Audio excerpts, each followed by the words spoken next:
Bonjour tout le monde, j'espère que vous allez bien. Moi, je vais vous dire que je suis vraiment contente de vous retrouver car je commençais vraiment à m'ennuyer de vous et de vous faire les tutoriels. Le tutoriel que j'ai à vous présenter aujourd'hui est un tutoriel que j'avais fait l'an dernier au mois de juillet. Et lorsque j'avais présenté ce tutoriel, j'avais exécuté le travail avec la technique de gel UV et vernis UV. Ça a suscité vraiment beaucoup de questions pour savoir comment exécuter le travail, mais avec la technique résine et poudre. Ce que j'ai décidé de faire en début d'année, c'est de vous proposer ce tutoriel, mais avec la technique de résine et poudre. Je vous en dis pas plus, je vous laisse regarder et on se revoit un petit peu plus tard. À tout à l'heure.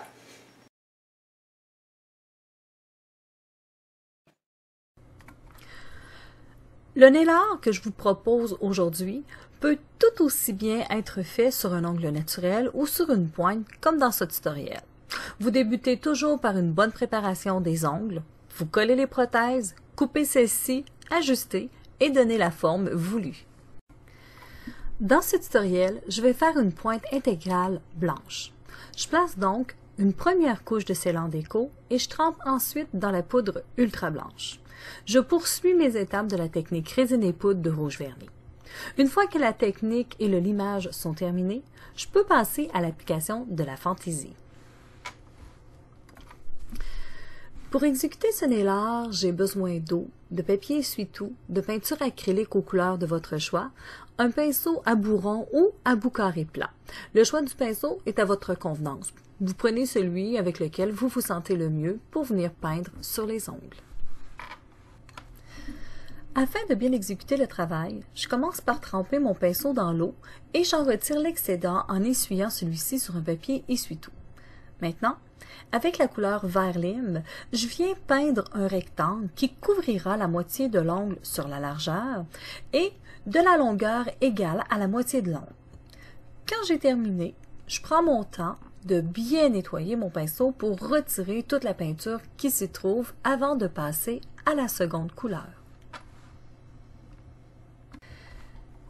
Je poursuis la fantaisie en dessinant un carré gris au-dessus du rectangle vert.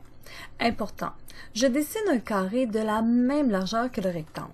Quand j'ai fini avec la couleur, je nettoie mon pinceau et je reprends le vert lime pour ajouter un carré du côté opposé.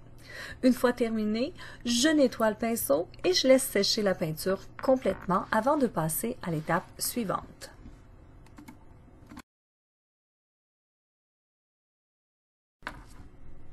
Je viens maintenant agrémenter la fantaisie avec du fil décoratif de couleur argent que je vais placer entre les formes afin de les séparer et de bien délimiter chacune d'entre elles. Notez que le fil décoratif adhère très bien sur la peinture acrylique. Une fois que les fils sont tous en place, je coupe les bouts qui dépassent avec un coupe-ongle ou une vieille pince à cuticule.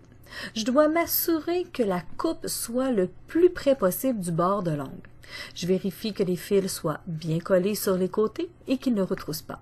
Je peux maintenant sceller les fils avec une couche de scellant déco et je m'assure également que le scellant déco est bien appliqué sur les rebords de l'ongle et que je peux catalyser pour faire durcir.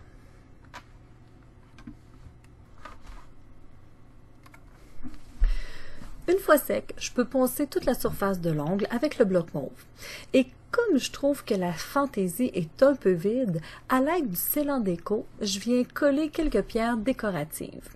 J'applique donc sur toute la surface de l'ongle une couche de scellant déco et avec un bâton d'oranger, je viens chercher les pierres décoratives une à une et je les place à l'endroit désiré. Au besoin, je rajoute un peu de scellant déco pour poursuivre l'ajout de pierres. Lorsque je suis satisfaite du résultat, je viens sceller les pierres avec une autre couche de scellant déco que j'applique sur toute la surface de l'ongle et je fais durcir le tout avec un seul jet de catalyseur. Une fois sec, je ponce toute la surface de l'ongle avec le bloc mauve et je peux à présent appliquer la finition que j'ai choisie, soit la finition cristal UV.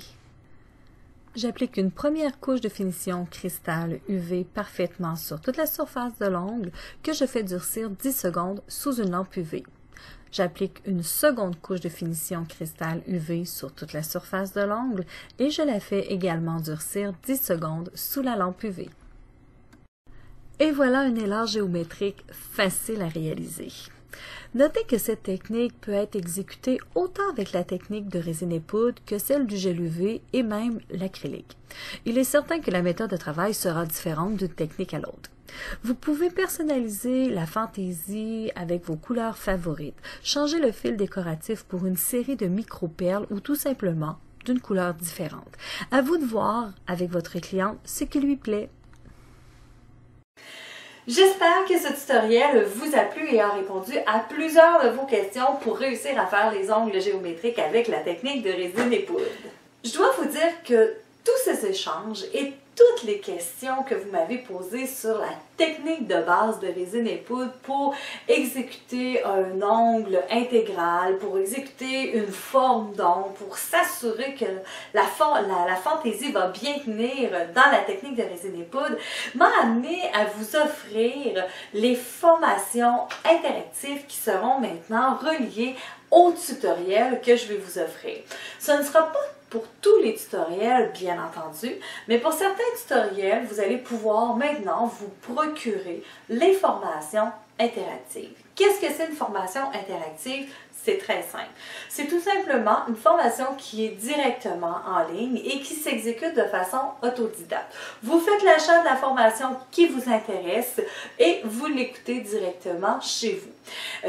Si je fais juste regarder le tutoriel de cette semaine que je viens de vous présenter, effectivement, il va y avoir une formation interactive qui va être reliée à ce tutoriel. Vous allez voir dans cette formation comment exécuter la forme d'ongle en amande, comment exécuter un ongle intégral avec la poudre blanche, vous assurer que vos fils décoratifs sont bien, mais bien incrustés dans votre technique de résine et poudre et qui ne retroussera pas, comment placer les pierres décoratives. De fait, vous donnez vraiment tous les trucs et astuces et la conception complète de partir de la préparation de l'ongle jusqu'à l'étape de finition et ça sans en sauter aucune. Donc, comparativement aux tutoriels que vous recevez de façon régulière, les tutoriels nail art, qui vous montrent comment tout simplement exécuter la fantaisie, vous allez pouvoir maintenant faire l'achat de la formation qui va vous montrer exactement comment procéder pour exécuter cette fantaisie. Du début, qui est de la préparation de l'ongle jusqu'à la finition. Vous pouvez aussi venir visiter ma page Facebook Rouge Vernis et en passant, vous pouvez faire un petit clic j'aime. C'est toujours apprécié de voir que vous appréciez le travail que je vous offre. Et sur ce, je vous souhaite une excellente fin de journée et je vous dis à la prochaine. Au revoir tout le monde!